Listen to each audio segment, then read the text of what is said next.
Shalom, selamat pagi. Renungan pagi Sabda Bina Umat, Sabtu 25 Mei 2024. Firman Tuhan pagi ini terambil dari Kisah Para Rasul 8 ayat 30 sampai 35. Demikian firman Tuhan. Filipus segera ke situ dan mendengar sida-sida itu sedang membaca kitab Nabi Yesaya, kata Filipus.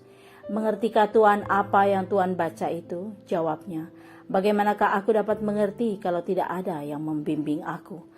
Lalu ia meminta Filipus naik dan duduk di sampingnya. Nas yang dibacanya itu berbunyi seperti berikut. Seperti seekor domba ia dibawa ke pembantaian, dan seperti anak domba yang keluh di depan orang yang menggunting bulunya, demikianlah ia tidak membuka mulutnya. Dalam kehinaannya berlangsunglah hukumannya. Siapakah yang akan menceritakan asal-usulnya? Sebab nyawanya diambil dari bumi. Maka kata sida-sida itu kepada Filipus, aku bertanya kepadamu tentang siapakah Nabi berkata demikian, tentang dirinya sendiri atau tentang orang lain. Maka mulailah Filipus berbicara, dan bertolak dari nas itu ia memberitakan Injil Yesus kepadanya. Demikian firman Tuhan. Renungan pagi ini bertema tugas seorang pelayan Tuhan. Di dalam ibadah GPIB, sebelum Alkitab dibaca dan firman Tuhan diberitakan, jemaat diajak untuk berdoa. Doa ini dimaksudkan untuk memohon bimbingan Roh Kudus agar kita dapat mengerti pesan firman Tuhan. Sebenarnya siapapun bisa membaca Alkitab, akan tetapi belum tentu semua yang membacanya bisa memahami dengan baik dan benar pesan firman Tuhan. Kita bisa belajar dari Kisah Para Rasul 8 yang mengisahkan tentang usaha Filipus untuk menolong seorang sida-sida Ethiopia.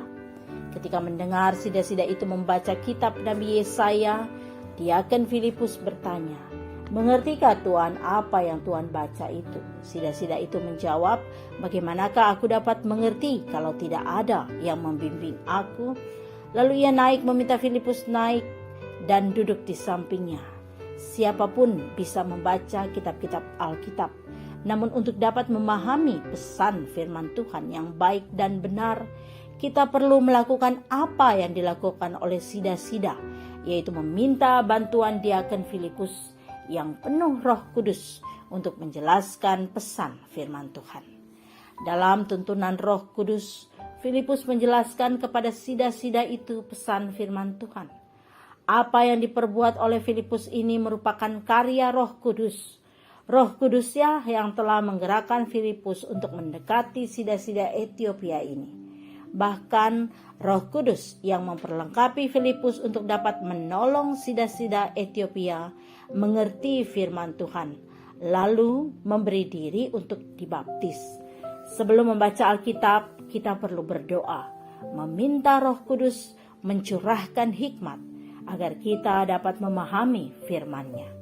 Demikian pun kita yang berperan sebagai pengajar firman, kita membutuhkan tuntunan Roh Kudus agar dapat memahami isi firman, lalu bijaksana mengajarkan pesan firman itu kepada jemaat.